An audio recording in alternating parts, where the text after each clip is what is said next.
अगला हम देख लेते हैं दोस्तों लोकसभा और राज्यसभा। तो लोकसभा को जो है लोकप्रिय सदन भी कहा जाता है, लोकप्रिय सदन या निम्न सदन भी इसी को कहा जाता है। राज्यसभा को वरिष्ठ सदन या फिर उच्च सदन भी कहा जाता है। तो कुछ बिंदुओं पर देख लेंगे, इनका तुलनात्मक अध्ययन करेंगे हम। सदस्य संख्या, लोकसभा में अधिकतम सदस्य संख्या होती थी दोस्तों 552। होती थी कहने का मतलब मैं भी आपको बताऊंगा। उसमें से जो है 530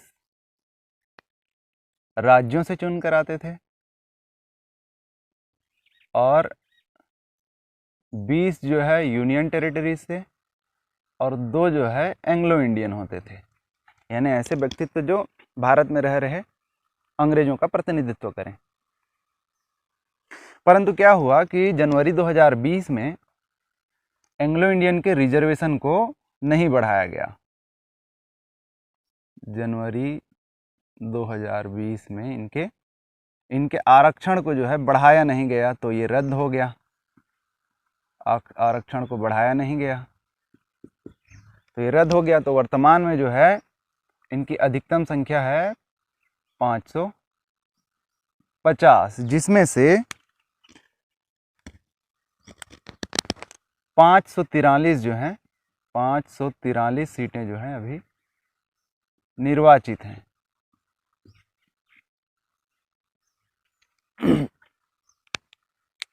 अच्छा, राज्यसभा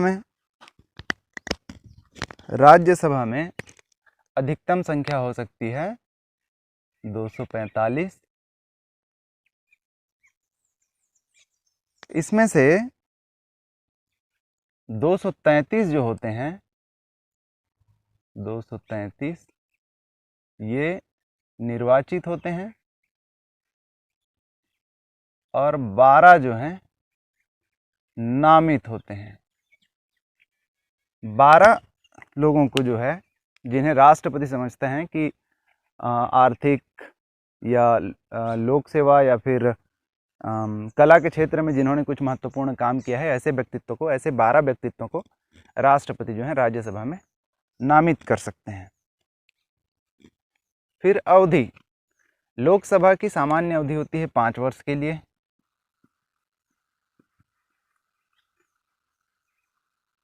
इसके पूर्व भी विघटित हो सकती है, परंतु सामान्य तौर पे 5 वर्ष की इसकी अवधि होती है और इसके सदस्यों की अवधि भी जो होती है वो 5 वर्ष की होती है। राज्यसभा की अवधि होती है, राज्यसभा की कोई अवधि नहीं होती दोस्तों, ये जो है निरंतर चलने वाला सदन है।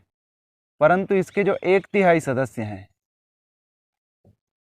इसके सदस्यों का जो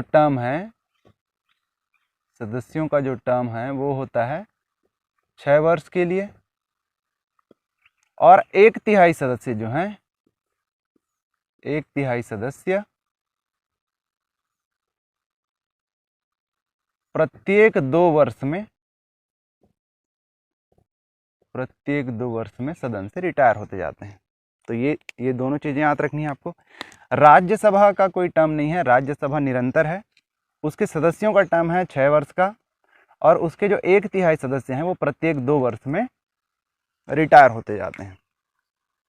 फिर लोकसभा में जो सभा की अध्यक्षता करते हैं उन्हें लोकसभा का अध्यक्ष कहते हैं। तो अभी जो वर्तमान अध्यक्ष हैं वो हैं ओम बिड़ला।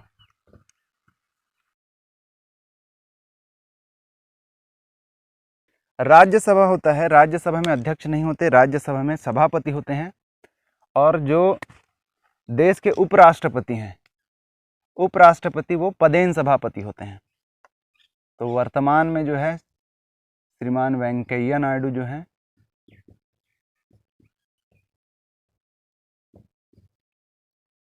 सभापति हैं।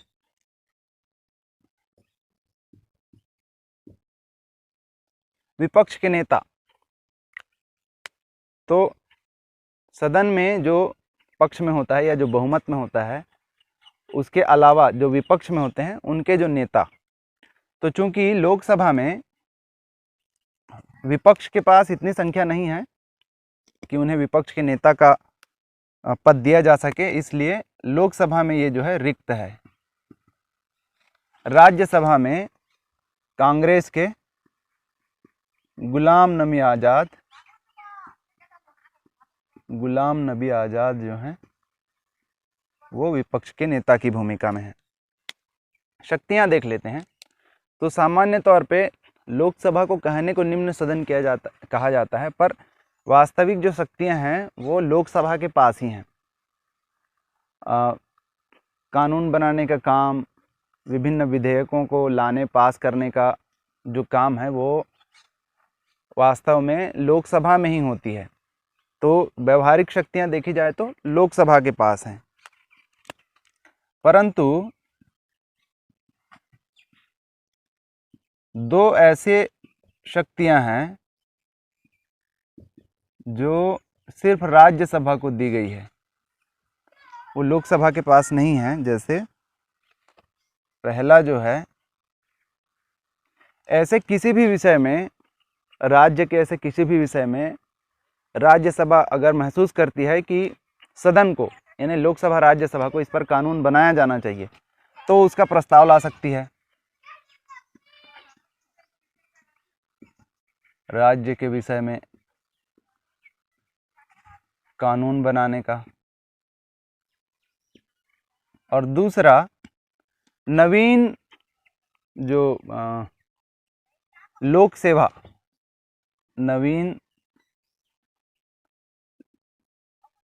लोक सेवा के पद वो सृजित कर सकती है। नवीन लोक सेवा का सृजन। ये दो ऐसी शक्तियां हैं जो सिर्फ राज्यसभा के पास है। इसके बाद चूंकि कोई भी विधेयक कानून बनने से पहले लोकसभा से होकर राज्यसभा में जाती है, तो एक ऐसी शक्ति है राज्यसभा के पास कि जैसे किसी विधेयक को लोकसभा में पारित करने के पश्चात राज्यसभा को भेजा गया और राज्यसभा को लगता है कि इसमें कुछ त्रुटियां हैं, कुछ सुधार होने चाहिए, तो राज्यसभा उसे लोकसभा को 14 दिनों के भीतर वापस भेज सकती है पुनरावलोकन या फिर पुनर्विचार के लिए। हालांकि अंततः राज्यसभा को उसे पास करना ही पड़ जाता है। फिर देख लेते हैं चुनाव। ये इंपॉर्टेंट है, इससे संबंधित प्रश्न पूछ सकता है। तो लोकसभा का जो चुनाव होता है प्रत्यक्ष होता है, इसे लोकतंत्र का, जिसे आम चुनाव भी हम कहते हैं। सभी वयस्क मताधिकार वाले लोग इसमें चुनाव करते हैं और इसे लोकतंत्र का त्यौहार भी बोलते हैं। लोकतंत्र का त्यौहार आम चुनाव को, लोकसभा के चुनाव जिसे हम बोलते हैं आम चुनाव या लोकतंत्र का त्यौहार, प्रत्यक्ष रूप से होता है। सभी वयस्क मताधिकार वाले लोग इसमें अपने मत का प्रयोग करते हैं। राज्यसभा का जो चुनाव है वो अप्रत्यक्ष रूप से होता है और इसमें एक टेक्निकल टर्म आपको याद रखना है, वो है एकल संक्रमणीय मत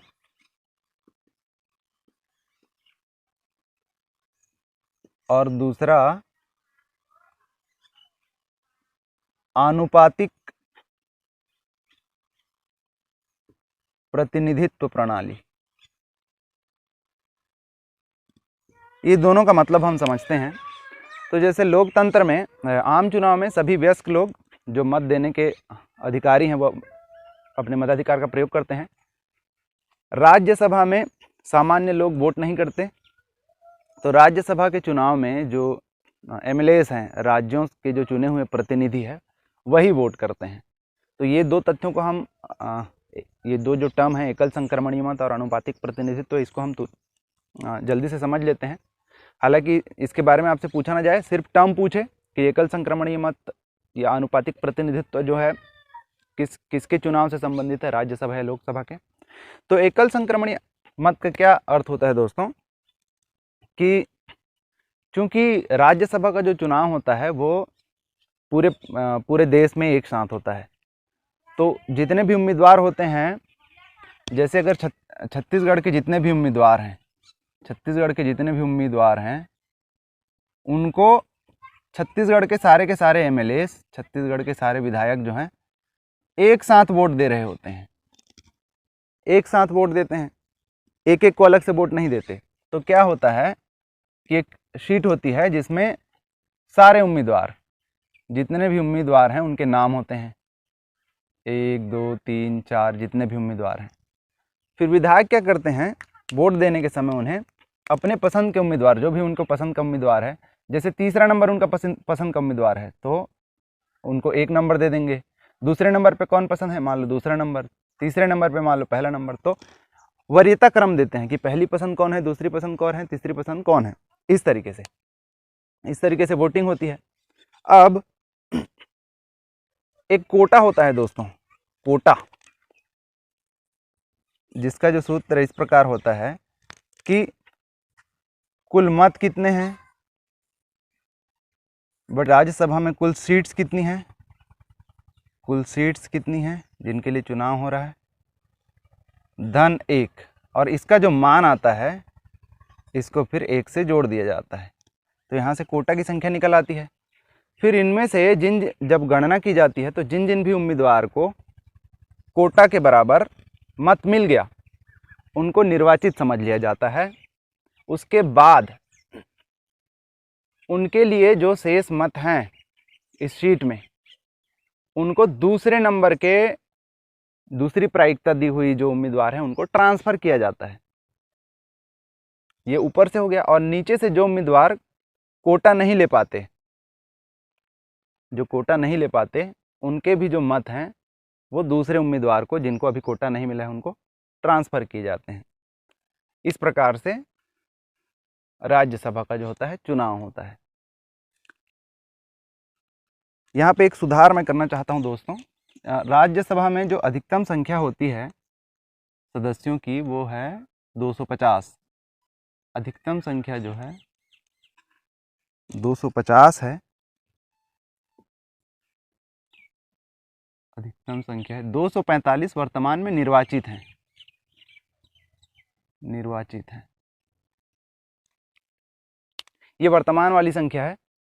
तो फिर अधिकतम 250 जो है हो सकते हैं और 238 जो है अधिकतम निर्वाचित हो सकते हैं। ये जो 245 है वो वर्तमान संख्या है राज्यसभा की।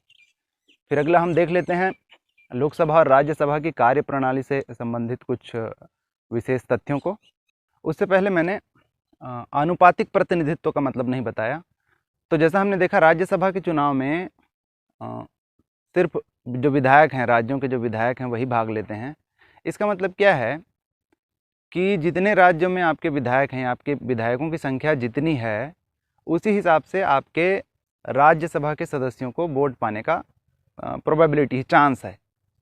इसी को आनुपातिक प्रतिनिधित्व बोलते हैं। यानी कि निम्न सदन या जो आपके विधानसभा में जितना आपका प्रतिनिधित्व है उसी के अनुपात में राज्यसभा में भी आपको प्रतिनिधित्व मिलेगा।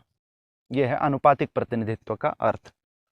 तो संसद की जो कार्य होती है उसके लिए जब बैठक आहूत किया जाता है, बैठक बुलाया जाता है, तो उन्हें हम कहते हैं संसद के सत्र।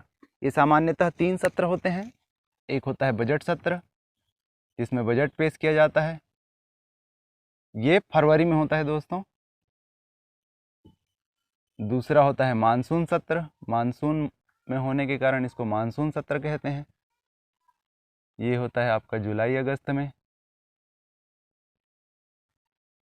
आगे पीछे हो सकता है बुलाने को लेकर, सामान्य तौर पे होता है। फिर होता है शीत सत्र या शीतकालीन सत्र, सबसे छोटा सत्र होता है नवंबर दिसंबर में, नवंबर दिसंबर में जो है बुलाया जाता है। फिर सत्र बुलाने के पश्चात बैठक की जो कार्यवाही होती है उसमें प्रथम जो घंटा होता है, प्रथम घंटा, बैठक का जो प्रथम घंटा या प्रथम आवर होता है उसे हम कहते हैं प्रश्नकाल। तो सामान्य तौर पे इस जो काल है, इस जो समय है, इसमें प्रश्न पूछे जाते हैं सदन के सदस्यों द्वारा, जिसका उत्तर जो है संबंधित विभाग के मंत्रियों को देना रहता है। तो प्रश्न जो है दो तरीके के पूछते हैं, दो प्रकार के प्रश्न पूछे जाते हैं। ये इंपॉर्टेंट है, कॉम्पिटिटिव एग्जाम में इससे संबंधित प्रश्न पूछे जाते हैं। तो एक होता है तारांकित प्रश्न और दूसरा होता है अतारांकित प्रश्न। तो ऐसे प्रश्न जिनका उत्तर मौखिक दिया जाता है उन्हें हम कहते हैं तारांकित प्रश्न, और जिनका उत्तर लिखित रूप में दिया जाता है उन्हें हम कहते हैं अतारांकित प्रश्न। प्रश्न काल के तुरंत बाद जो होता है शून्य काल होता है। शून्य काल में सामान्य तौर पे लोक महत्व के प्रश्न जो है सीधे पूछे जा सकते हैं,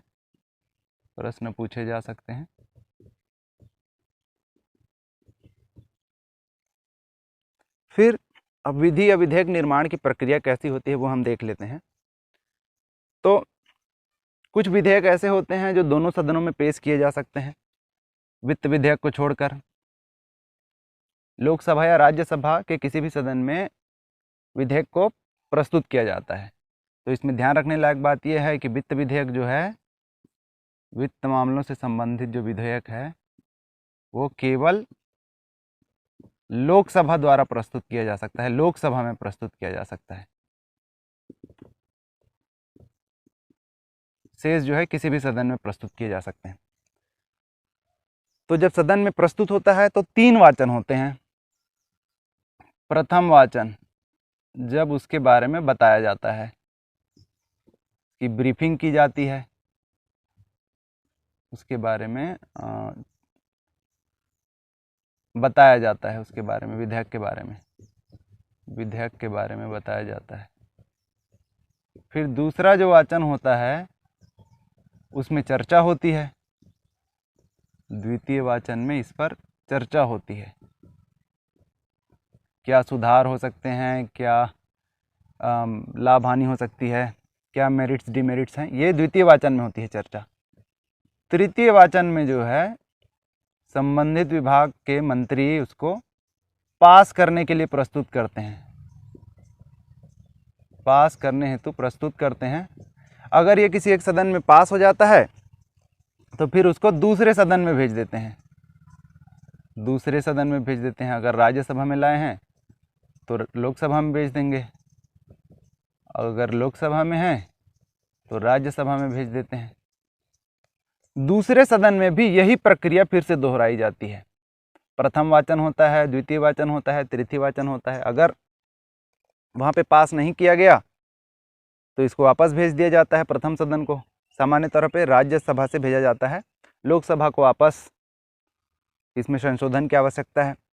अगर दूसरे सदन में भी पास हो गया, यहाँ भी अगर पास हो गया तो फिर इसको भेज दिया जाता है राष्ट्रपति के पास, और राष्ट्रपति जब इसमें साइन कर देते हैं तो उसके बाद ये कानून बन जाता है।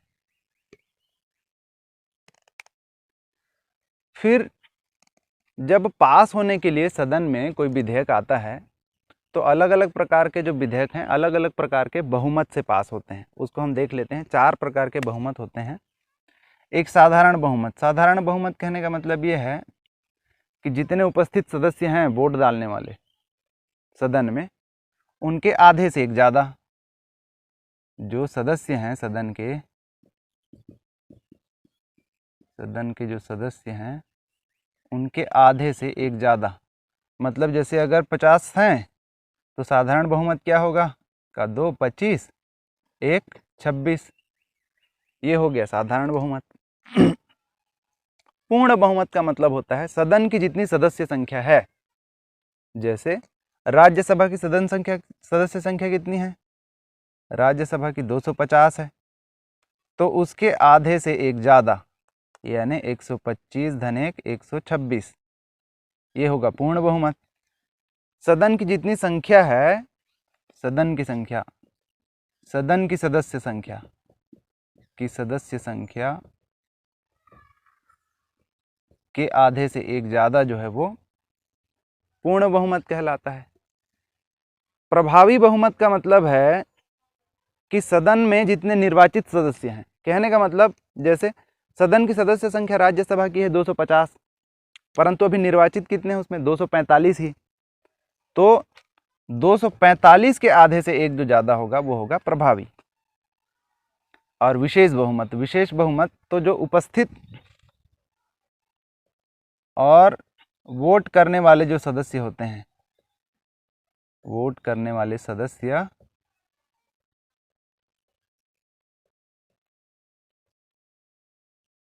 के 2/3 बहुमत को विशेष बहुमत कहते हैं।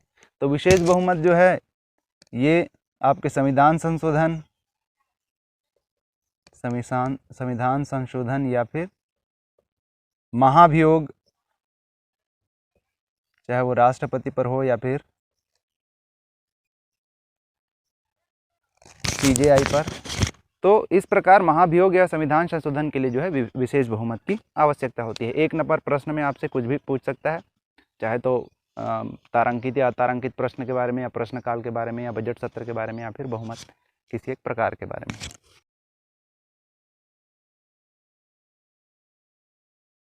तो सबसे पहले हैं महात्मा गांधी। इनके बारे में आप बचपन से पढ़ते आ रहे हैं। इन्हें राष्ट्रपिता कहा जाता है।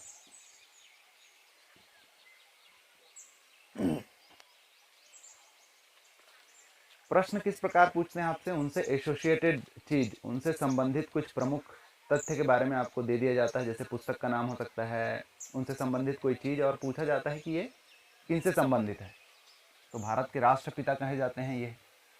फिर इनकी एक फेमस बुक है सत्य के साथ मेरे प्रयोग, सत्य के साथ मेरे प्रयोग। इस पुस्तक का नाम दे दे आपसे, पूछे किसने लिखा हुआ है। फिर इनका जो है उसे हम कहते हैं राजघाट। तो पूरी जीवनी तो मैं यहाँ पे बता नहीं सकता, कुछ कुछ इंपॉर्टेंट चीज जिनसे वो एसोसिएटेड हैं वो मैं बताता चलूँगा। फिर डॉक्टर भीमराव अंबेडकर हैं, तो इन्हें भारतीय संविधान का पिता कहा जाता है। इसके पहली क्लास में भी देख चुके हैं हम, भारतीय संविधान का पिता। ड्राफ्ट कमेटी जो थी उसके सभापति थे। फिर इनका जो स्मारक है उसे हम चैत्य भूमि कहते हैं, चैत्य भूमि इनका स्मारक है।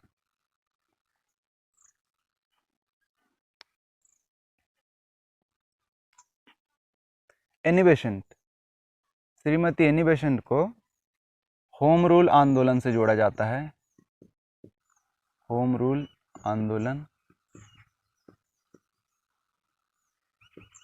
इन्होंने दोस्तों हिंदू कॉलेज की स्थापना की थी, सेंट्रल हिंदू कॉलेज की, जिसे आज हम BHU या फिर बनारस हिंदू यूनिवर्सिटी के नाम से जानते हैं।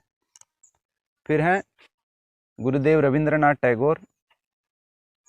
इन्होंने हमारे राष्ट्रगान जनगण मन को रचा था। भारत के पहले व्यक्तित्व थे जिन्हें 1913 में नोबेल पुरस्कार मिला था। शांति निकेतन की स्थापना की है इन्होंने। इनको गुरुदेव इस निकनेम से जाना जाता है। आचार्य विनोबा भावे का नाम जो है एसोसिएट किया जाता है भूदान एवं सर्वोदय आंदोलनों से।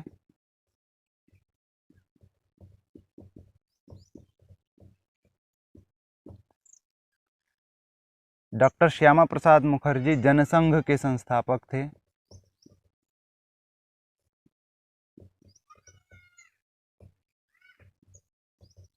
जो कालांतर में आज जो है बीजेपी है। मदर टेरेसा पहली भारतीय थी, इन्होंने भारतीय नागरिकता ले ली थी, हालांकि विदेशी थी। तो पहली भारतीय थी जिनको शांति का नोबेल पुरस्कार मिला था।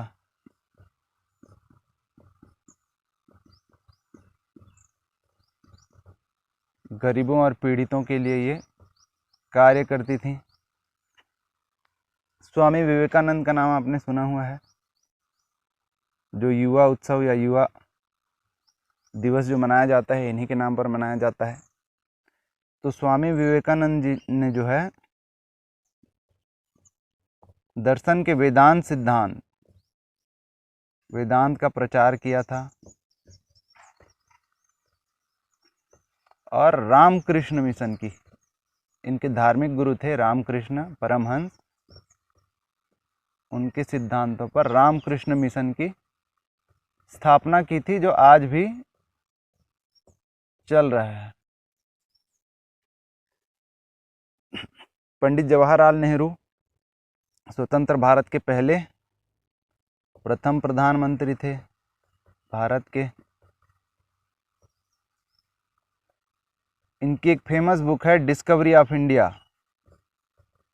डिस्कवरी ऑफ इंडिया, अनुवाद में भारत एक खोज। इससे संबंधित प्रश्न पूछ सकते हैं। सुभाष चंद्र बोस, जिन्होंने आज़ाद हिंद फौज की स्थापना की थी, आज़ाद हिंद फौज, जय हिंद का जो अमर नारा है वो इन्होंने ही दिया था। एक नारा और इन्होंने दिया था, तुम मुझे खून दो मैं तुम्हें आज़ादी दूंगा, पर वो आज अप्रासंगिक है। तो जय हिंद ये आज भी प्रासंगिक है और बहुत फेमस नारा है। फिर हैं शहीद भगत सिंह। तो भगत सिंह को सिर्फ हम लोग एक क्रांतिकारी के नाम पर जानते हैं, परंतु ये बहुत बड़े विचारक थे, बहुत से बुक इन्होंने लिखे। भारतीय नौजवान सभा की इन्होंने स्थापना की थी।